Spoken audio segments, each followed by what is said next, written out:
लेकिन प्रियंका चोपड़ी पंजाबियों के बारे की कह रही है, ये आप जाना अज की वीडियो तो वीडियो करने स्टार्ट। एक गाना था काली तेरी गुत ते परांदा तेरा लाल नहीं। आप मेरे ससुराल वाले हैं। मेरी शादी ठेठ पंजाबी परिवार में हुई। अच्छा। मेरे ससुर जी के माता पिता सियालकोट के थे और बंटवारे के समय मेरे ससुर जी को पीठ पे बांध के उनकी माता जी छुपा के यहाँ लाई और फिर यहाँ से उन्होंने अपना अपना कारोबार शुरू किया। एकदम सब कुछ छोड़ के, अपना पूरा सारा जो भी था वह सियालकोट में छोड़ के जब यहाँ आए तो उन्होंने अपना कारोबार शुरू किया। मुरादाबाद में गए, पीतल का कारोबार शुरू किया। 5 भाई थे मेरे ससुर जी और उनके भाई, तो एकदम अच्छा बड़ा ठेठ पंजाबी परिवार था। मैं आपको बताना चाहती हूँ कि मैंने पंजाबियत के बारे में कैसे सीखा।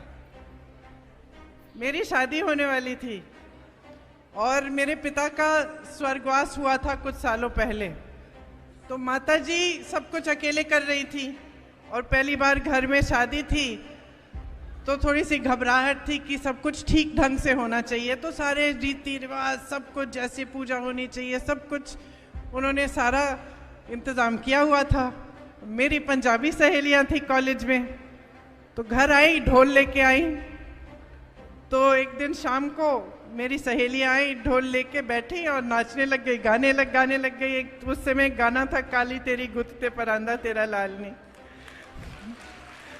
गाने लग गई, नाचने लग गई। अंदर से मम्मी निकली और ऐसे खड़े होके कही, हमारे घर में शादी के टाइम नाचते नहीं हैं। तो हम सब रोने लग गए।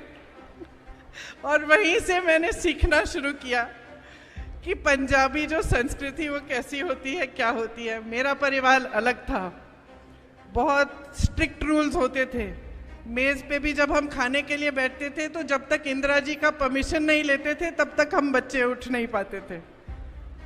तो जब मेरी शादी हुई तो एकदम मैंने एक अलग कल्चर देखा, एक अलग संस्कृति देखी। और मेरी सासू माँ भी पंजाबी नहीं थी, लेकिन उनकी शादी पंजाबी घर में हुई थी, तो उन्होंने सब कुछ अपनी सासू माँ से सीखा था। तो मुझे कोई फ्री एंट्री पास नहीं दिया उन्होंने, इजी एंट्री नहीं कराई मेरी। तो मुझे लगता था मैं सफाई भी कर लेती थी उनके लिए, पलंग भी बना देती थी, सूटकेस भी बना देती थी, अगर कहीं जा रही खाना पका देती थी, किचन भी साफ करके रखती थी। लेकिन मुझे लगता था कि मेरी सासू माँ तो कभी खुशी नहीं हो रही है, मैं तो सब कुछ कर रही हूँ। आपको मालूम है कैसा लगता है। तो आस्ते आस्ते उस घर में रहते हुए मैंने उस घर का रहन सहन देखा। किस तरह जब मेहमान आते थे तो कितनी उदारता से, प्रेम से सब साथ में खाना बनाना, मिलजुल कर रहना, जितना दे सकते हो उतना देना। जब मेहनत करनी है तो पूरा परिवार मेहनत करेगा, बड़ा भाई, छोटा भाई, पिताजी, माताजी सब लग जाएंगे। कोई ऑर्डर आ रहा है काम के लिए तो सब उसी में लग जाएंगे। किस तरह से एकजुटता, जब मुसीबतें आई घर में, संकट हुआ तो एकजुटता, पूरा परिवार जो शायद पहले थोड़ी किटपिट रहती थी, लेकिन जब मुसीबत आई तो सारा परिवार एकजुट होकर खड़ा हो जाता था। मेरी सासू माँ ने बड़े संकट देखे, उनके 2 बच्चे बहुत कम उम्र में गुजर गए, एक 33 साल की बेटी, 36 साल का बेटा, लेकिन दृढ़ रहीं, खड़ी रहीं। तो जैसे समय चलता रहा मुझे समझ में आया कि मेरी सासू माँ मुझे एक बहुत अहम सबक सिखा रही थी जीवन का। वो मुझे ये सिखा रही थी कि बेटा, तुम दब जाओगी तो दुनिया तुम्हें दबाएगी, तुम झुक जाओगी तो दुनिया तुम्हें झुकाएगी। तो जैसे ही मुझे ये एहसास हुआ और मैं थोड़ा सा खड़ी होने लगी तो मेरी सासू माँ का पूरा आदर मिला और आज हम बहुत अच्छे दोस्त हैं। मुझे मालूम है कि मेरा ये भाषण भी वो देख रही होंगी। भाषण देख के मुझे बोलती हैं कि आज तुमने अच्छा बोला, लेकिन ये भी बोल दिया करो, ठीक है। तो देख रही होंगी, हमारी अच्छी खास दोस्ती हो गई और पंजाबियत के बारे में मैंने उनसे सीखा। मैंने आपके रहन सहन के तरीके सीखे, खाना भी पकाना सीखा, राजमा चावल, कढ़ी चावल, सब कुछ। और सबसे अहम बात यही सीखी कि किस तरह से मेहनत से और साहस से जीवन की सारी मुसीबतों का सामना कर सकते हैं, बशर्ते हम गलत रास्ते को न पकड़ें और हम कभी झुके नहीं, अपने असूलों पर हम अटल रहें, दृढ़ रहें। एक ढीठपन होता है, वो ढीठपन अपने असूलों के लिए होना चाहिए। तो ये सब मैंने सीखा और सीखते सीखते ये एहसास भी हुआ कि हमारे देश में पंजाब की कितनी भूमिका है, हमारे पूरे देश की संस्कृति, हमारे समाज में किस तरह से पूरे देश को आपने आगे बढ़ाया है। यहाँ के किसानों ने हमें हरियाली दी, हमारे अन्नदाता बने, हरित क्रांति जब हुई अपनी मेहनत, अपने खून पसीने से इस धरती को सींचा। यहाँ के शहीदों ने हमारी आज़ादी की लड़ाई लड़ी।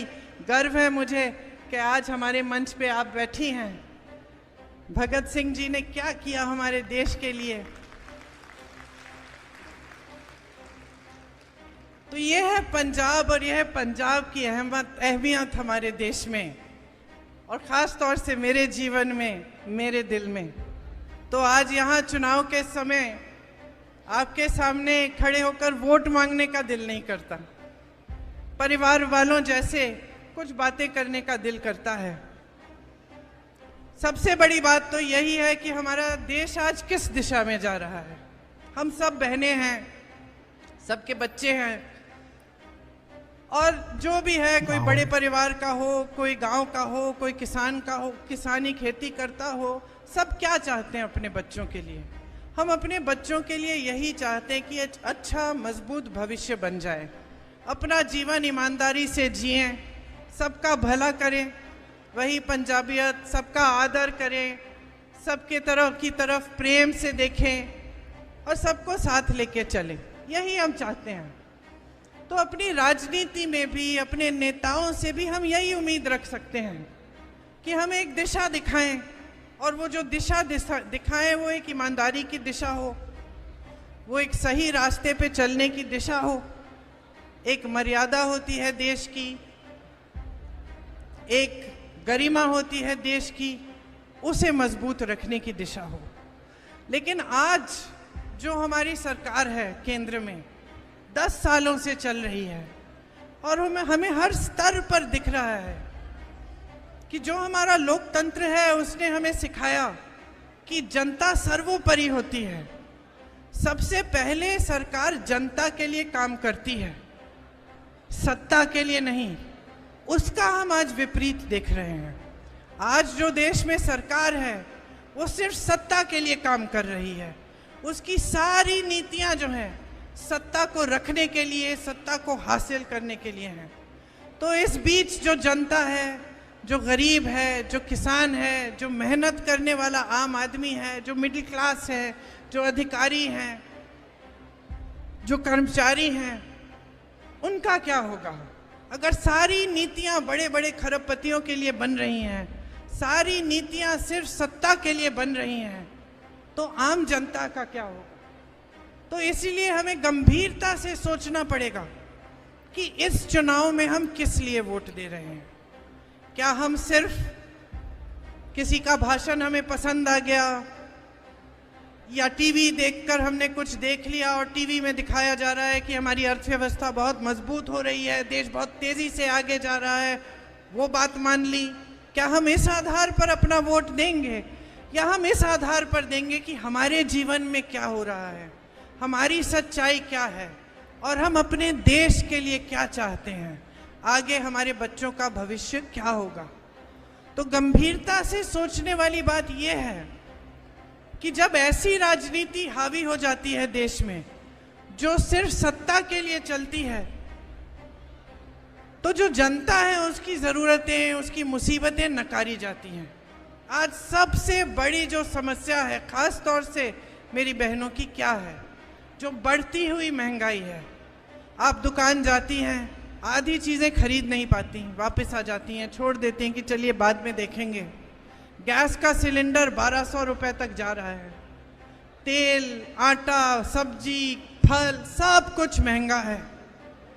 सरकार की नीति क्या है? 5 किलो राशन गरीब परिवारों को पकड़ा दो और उसी में अपना काम सीमित है। हाँ दोस्तों, वोट ਤੁਹਾਡਾ बड़ा ही कीमती वोट है। रिश्तेदारियां या एवें क्लास फैलों ते ना जाओ, क्योंकि वोट जिहड़ा लैन की खातर लोग बड़ा बड़ा रंग विखांदे ने। ये सियासत है, लेकिन तुसी वोट ना तो पैसों नाल देना है, ना किसी की रिश्तेदारी की बुनियाद पर देना है। वोट का इंतखाब तुसी दुरुस्त करना है और सही करना है। वो इंज करना है कि तुसी वेखना है कि साडे हक च किहड़ा बंदा बहिंदा है और किहड़ा बंदा साडी गल सुनदा है, असी उहनूं वोट पाईए।